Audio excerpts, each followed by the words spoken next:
Hello welcome back. അപ്പോൾ ഞാനിന്ന് healthy ആയിട്ടുള്ളൊരു സാലഡാണ് തയ്യാറാക്കുന്നത്. അപ്പോൾ എങ്ങനെയാണെന്നൊന്ന് കണ്ടു നോക്കാം. അപ്പോൾ ഞാൻ ആദ്യം തന്നെ കുറച്ച് കപ്പലണ്ടി വറുത്തെടുക്കുന്നുണ്ട്. ഓയിലൊന്നും ഒഴിക്കാതെ ചെറുതായിട്ടൊന്ന് ചൂടാക്കി എടുക്കാൻ മാത്രം മതി. അപ്പോൾ ഞാൻ വെജിറ്റബിൾസ് എടുത്തത് ഐസ്ബർഗ് എടുത്തിട്ടുണ്ട്, അതുപോലെ ക്യാരറ്റ്, പിന്നെ കുക്കുംബർ, പിന്നെ പച്ചമാങ്ങ, ഇത് 4 എടുത്തിട്ടുണ്ട്. അപ്പോൾ പ്രത്യേകിച്ച് അളവൊന്നുമില്ല, 4 ഈക്വലായിട്ട് എടുക്കാം.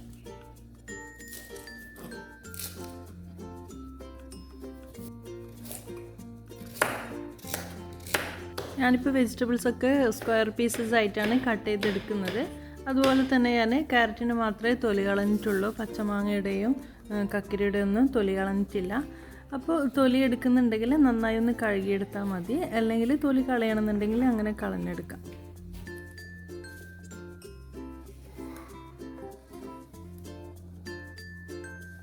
അപ്പോൾ വെജിറ്റബിൾസ് എല്ലാം കട്ട് ചെയ്തെടുത്തിട്ടുണ്ട്. നമുക്കിതൊരു ബൗളിലേക്ക് മാറ്റാം.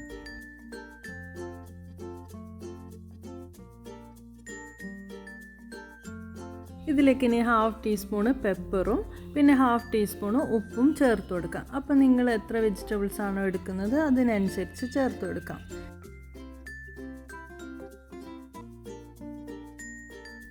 ഇനി വറുത്ത് വെച്ച പീനട്ടും കൂടി ഇട്ട് കൊടുക്കാം.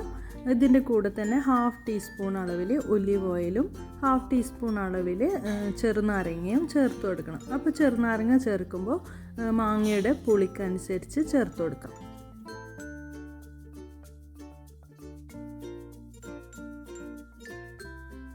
അപ്പോൾ ഇതെല്ലാം കൂടി ഒന്ന് നന്നായി തന്നെ മിക്സ് ചെയ്തെടുക്കുക. അപ്പോൾ നമ്മുടെ സാലഡ് റെഡിയായി കിട്ടും. അപ്പോൾ ഇതൊരു നല്ല ടേസ്റ്റി ആയിട്ടുള്ള സലാഡും കൂടി തന്നെയാണ്. കപ്പലണ്ടിയൊക്കെ ചേർത്ത് നല്ല ടേസ്റ്റി ആയിട്ടുള്ള സലാഡാണ്.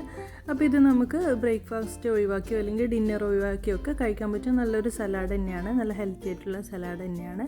അപ്പോൾ ഇതൊന്ന് ട്രൈ ചെയ്ത് നോക്കി ഫീഡ്ബാക്ക് അറിയിക്കുക. അപ്പോൾ അടുത്ത വീഡിയോയിലോട്ട് കാണുന്നവരേക്കും ബൈ.